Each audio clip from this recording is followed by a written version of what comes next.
Thank you, Mario. Thank you very much for those kind words. And I also want to thank John Cunningham and the board for actually inviting me to present to you today. I have a very brief commentary, but it touches me when I come to this because it brings me back to my roots of why I went into medicine.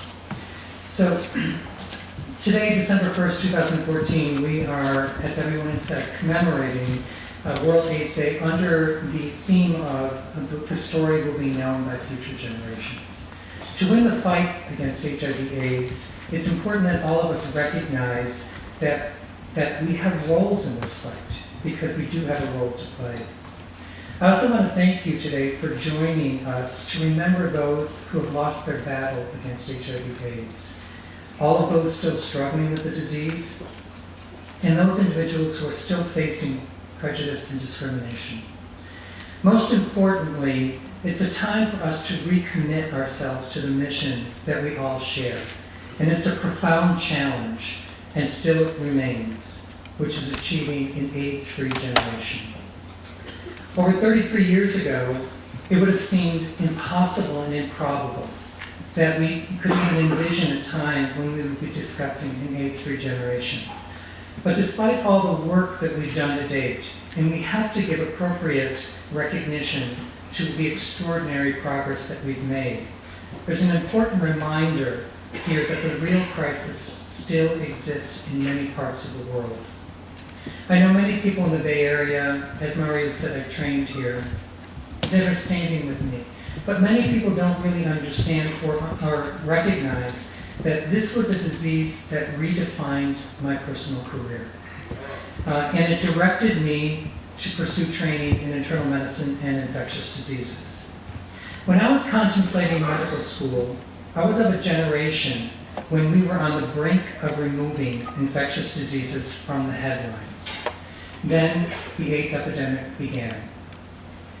During my medical school days, I volunteered in the infectious disease or ID clinic to gain more insight into the infection and elected to have a clear path to ID training.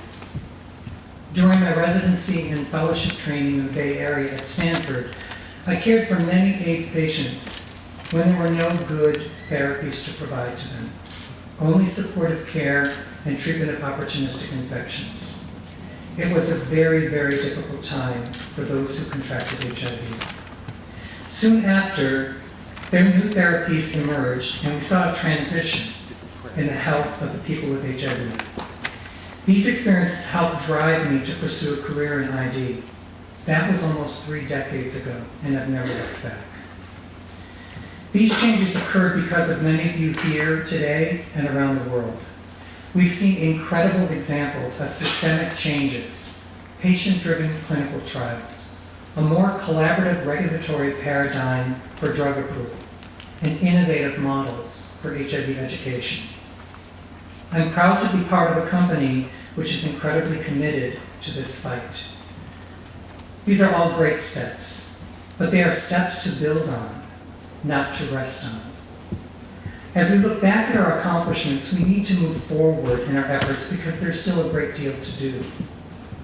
We need a vaccine, better preventative strategies, microbicides, a deeper understanding of the pathogenesis of the disease and the innate immune response.